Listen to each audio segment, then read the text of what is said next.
My in-laws keep referring to me as my husband's best friend, but I am his wife and their daughter-in-law, so my husband confronted them and we found out that they are on some twisted bet. My husband Robbie and I got married earlier this year. It was a beautiful day and I felt so much love and support from both sides of our family. We celebrated my birthday 2 months after our wedding day at my in-laws' house. It was nothing major, just a dinner and a night together with me, my husband, his mom, dad, and sister. That was the first night I noticed them referring to me as Robbie's best friend. After my birthday dinner, we were all sitting together in the living room, chatting and having drinks. That's when my sister-in-law got a phone call from her good friend. When she answered the phone and her friend asked what she was doing, she replied that it was her brother's best friend's birthday. I had never heard anyone refer to me as Robbie's best friend. I am his wife, and before that, we were engaged for over 2 years. Hearing my sister-in-law refer to me like that confused me greatly. I always refer to her as my sister-in-law, and I would expect her to do the same, or maybe even as Robbie's wife, but certainly not best friend. After my sister-in-law hung up her phone, I asked her why she referred to me the way she did. She did not seem at all abashed. She just said,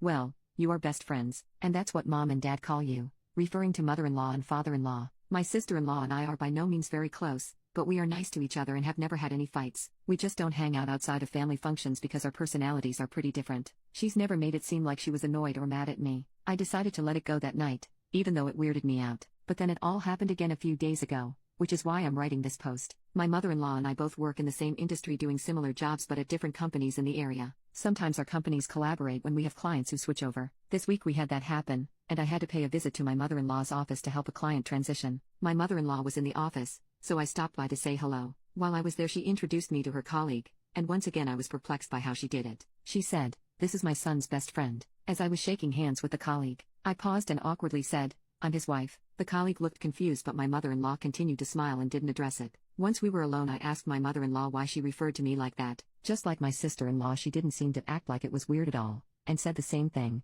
"Well, you are best friends." The only thing that I can think to explain this is that in my vows to Robbie, I promised to continue being his best friend. Nobody acted like this was odd or special, and I feel like it's a pretty common thing to put in vows. So I'm not sure why Robbie's family seems to have clung to it, unless it has nothing to do with everything. I've spoken to Robbie about this too, and he is also perplexed by it. He asked his parents privately about it and they gave him the same answer they've been giving me. It all just feels like some sort of bullying behavior to me, but I've never felt a sense of this from them before. Are they calling me his best friend because they don't like the fact I'm his wife? Or is it some inside joke they've been in on without me? I'm not sure what to do or make of it, especially because the in-laws are acting like it's not an issue when I bring it up. Yes, I am Robbie's best friend, but I'm also his life partner and their dill/sister-in-law. I don't know what to do. Update: unfortunately for my relationship with Robbie's family, poop has hit the fan. Yesterday afternoon, Robbie and I were invited over to his parents' house for dinner. I have a big project due this week at work, so I needed to stay home and wrap it up. I told Robbie to go catch up with his family while I ordered a pizza. Apparently, this is when Robbie decided he was going to set things straight and figure out why his mom and sister keep referring to me as his best friend. Please keep in mind that I'm telling this story based on the details that my husband has given me.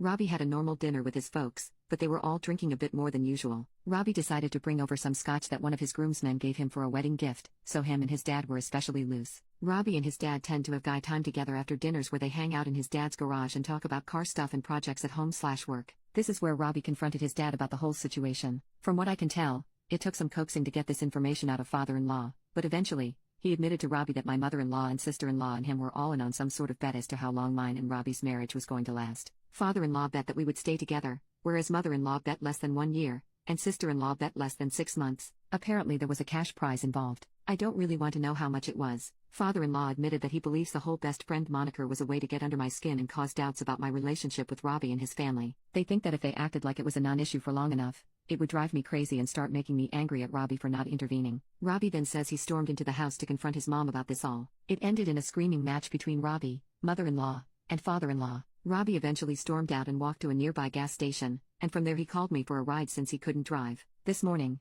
when I drove Robbie back to get his car, we had a horribly awkward confrontation with his parents. Mother-in-law is apparently pissed at father-in-law for betraying the secret, and they were fighting about it all night. Father-in-law will be staying with us in our extra bedroom for a couple of days, or until they can calm down and talk to each other again. Robbie is now set on going no contact with his mom and sister. He is angry with his father but is more willing to forgive him. Personally, I would prefer if we saw a family therapist before doing this, but we are still ironing out the details. Hopefully, we can get through this with both marriages intact.